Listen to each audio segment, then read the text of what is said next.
енді 33-ші бетте, яғни қарым-қатынасын етекетін көрсетіп білдіреді. Қай орында екен? Алда орындағы қарым-қатынас етекеті.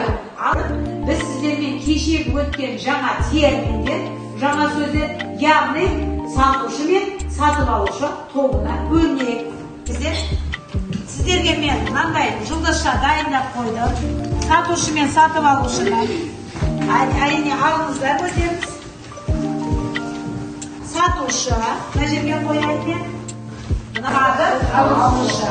Енді маған рөлдік сөйлеп беруге, яғни кім жасайды екен? Ақылдасыңыздар. Кім шығады сіздерге?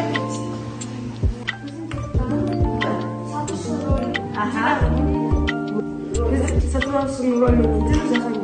Ben satışımın satışı rolünde oynayayım. bugün biz karım-katınaz etiketi koşuluk olamiz.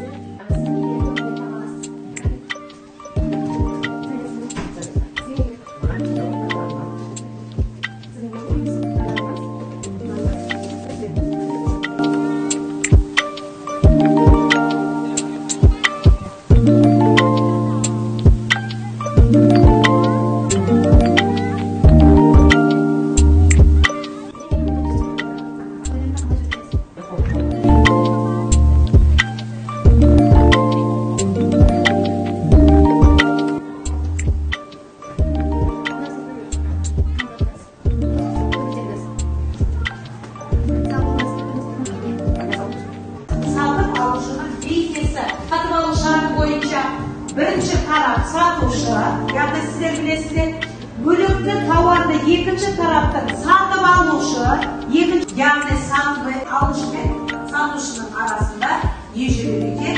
Ақша айналымы ішіне келеді. Эмоционалды сатып алушылар дегеніміз кімдер екен? Оларды әйелдер қауымы құрайды екен.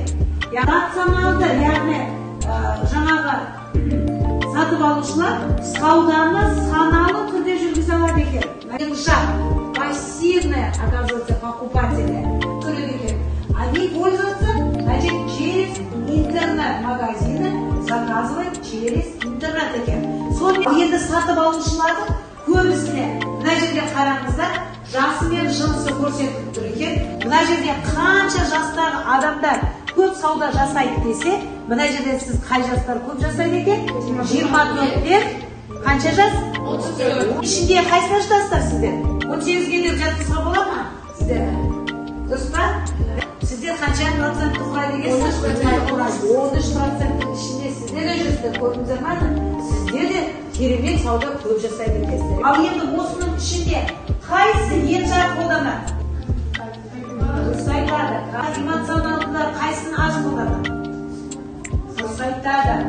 Жаңа сөйлеумен жұмыс жасаймыз. Рациональный покупатель, пассивный покупатель.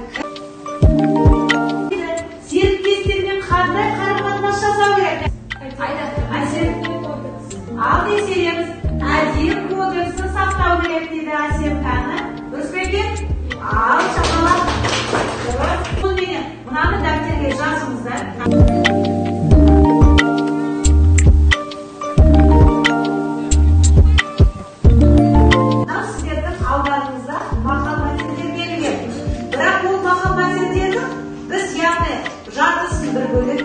Екінші жартысын екінші бөлімге жазып, бөлесінің табуымыз керек. Мақал мәтелдерді оқиын, ажал сіздер табыңыздар. Шашу оңай, бекар, дұрыс жинақ. Өте тамаша. Дұрыс айтады. Келесіге үйге тапсырма. 34-ші бет, 7-ші тапсырма. Мына жерге сіздер маған, яғни кері байланыс беріңіздер. Кім не түсінді, келесі сабаққа біз не жасауымыз керек, қорытынды жасауымыз керек. Келіңіздер.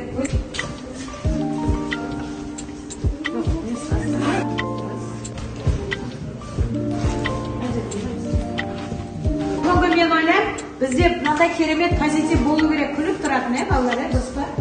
Я қатып алушының бейнесі арналған тақырыптағы сабағымыз аяқталды. Сау болыңыздар.